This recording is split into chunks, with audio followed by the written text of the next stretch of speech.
ከዓለም ዜና እስከ ዕውቀት ብርሃን ሁለገብ ሐሳቦች ይዘን መጣን።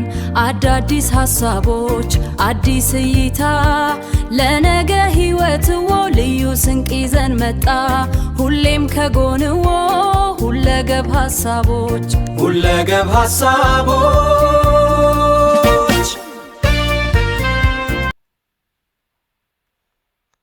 ሰላም ጤና ይስጥልን። የሁለገብ ሐሳቦች ቤተሰቦች እንደምን አላችሁ? አሁን የደረሰን ሰበር መረጃ አለ። በመካከለኛው ምስራቅ ለበርካታ አስርተ ዓመታት ታይቶ የማይታወቅና መላውን የዓለም የጂኦፖለቲካ ሚዛን ሊቀይር የሚችል እጅግ አስደንጋጭ ክስተት ተከስቷል። የኢራን መንፈሳዊ መሪ አያቶላ አሊ ካሜኒ በደረሰባቸው ወታደራዊ ጥቃት መገደላቸው የተረጋገጠ ሲሆን ይህ ክስተት ቀጠናውን ወደማይታወቅ የጦርነት አዙሪት ውስጥ ከቶታል ሊባል ይችላል።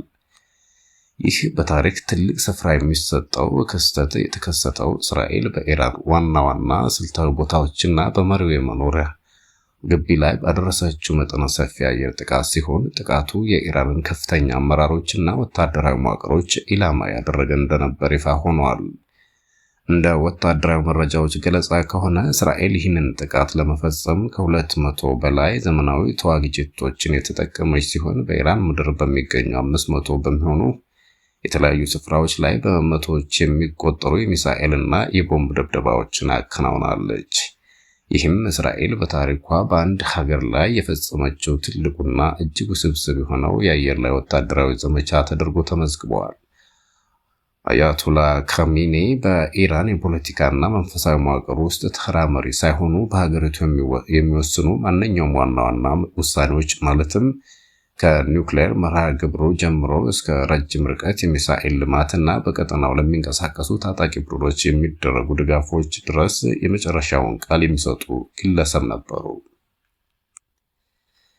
ይህ በኢራን ላይ የተከፈተው መጠነ ሰፊ ጥቃት አሜሪካና እስራኤል በቅንጅት የሰሩበት እንደሆነ የሚታመን ሲሆን አሜሪካውያን በዋነኝነት ወታደራዊና የሚሳኤል ማከማቻ ጣቢያዎችን በመምታት ላይ ሲያተኩሩ፣ እስራኤል ደግሞ የሀገሪቱን ከፍተኛ አመራሮች ከጥቅም ውጭ በማድረግ ላይ ትኩረት አድርጋለች። የዚህ ጦርነት መነሻ ምክንያቶች ጥልቀት ያላቸው ሲሆን የትራምፕ አስተዳደር ከዚህ ቀደም በዲፕሎማሲያዊ መንገድ ችግሩን ለመፍታት ያደረጓቸው ተደጋጋሚ ሙከራዎች ውጤት አልባ መሆናቸው አሁን ላለው ወታደራዊ እርምጃ መንገድ ጠራጊ ሆነዋል።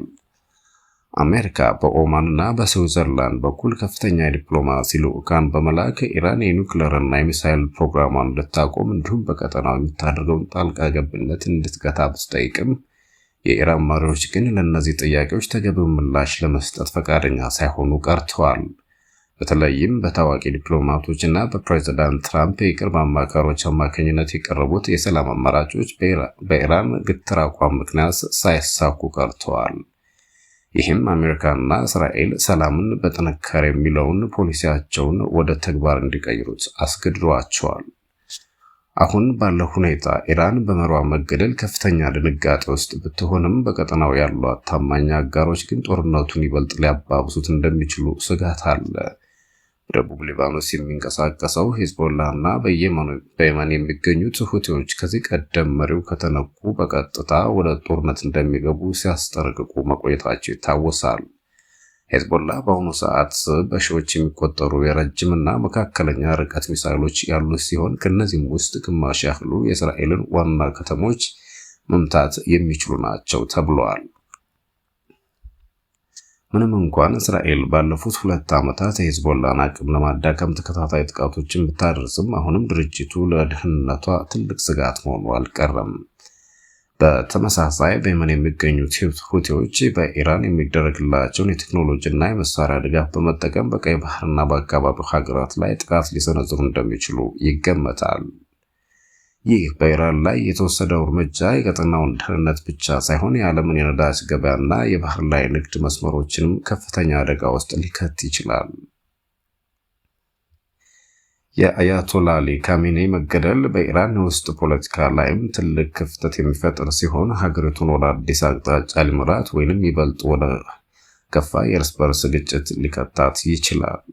የኢራን አብዮታዊ ዘብ ከመሪው ህልፈት በኋላ ስልጣኑን ለማቆየትና አጸፋ ለመመለስ ከፍተኛ ዝግጅት እያደረገ እንደሆነ ቢነገርም የትራምፕ አስተዳደር ግን የኢራን ህዝብ ከአገዛዙ ጭቆና የሚላቀቅበት ጊዜ አሁን እንደሆነ በግልጽ እየተናገሩ ነው።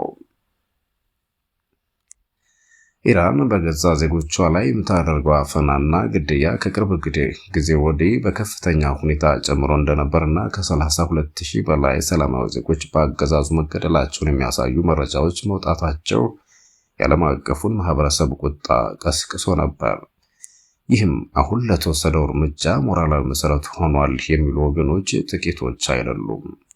ሆኖም ግን የኢራን አመራሮች ለወደፊት ተተኪዎችን ቀድመው አዘጋጅተናል ቢሉም እንደ አያቶላ አሊ ካሜኒ ያሉ ተሰሚነት ያለው ግለሰብ ማግኘት ግን ለቲኦክራሲያዊው አገዛዝ ከባድ ፈተና እንደሚሆን ግልጽ ነው። ወታደራዊ ዘመቻ ገና በመጀመሪያው ላይ እንደሆነና በቀጣይ ቀናትም አልፎም ሳምንታት ሊቀጥል እንደሚችል የሚጠቁሙ መረጃዎች አሉ።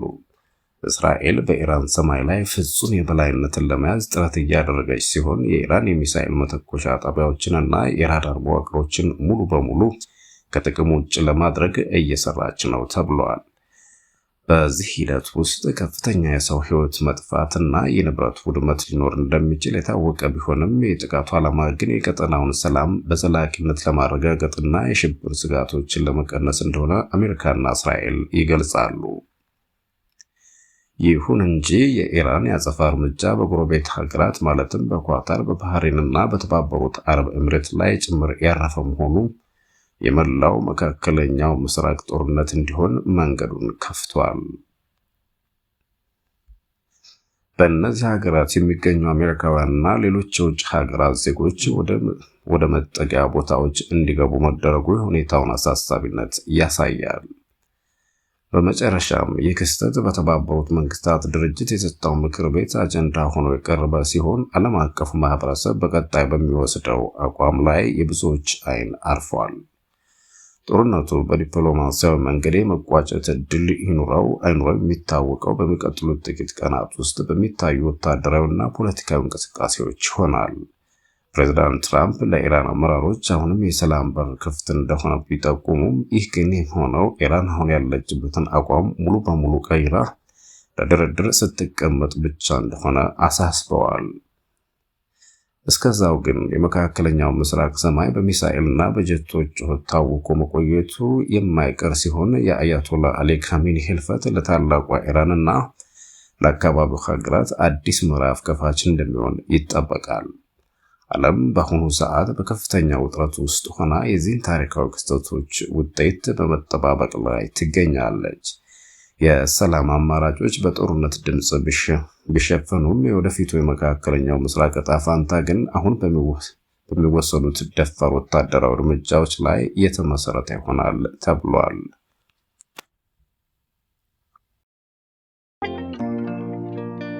ከዓለም ዜና እስከ እውቀት ብርሃን ሁለገብ ሐሳቦች ይዘን መጣን።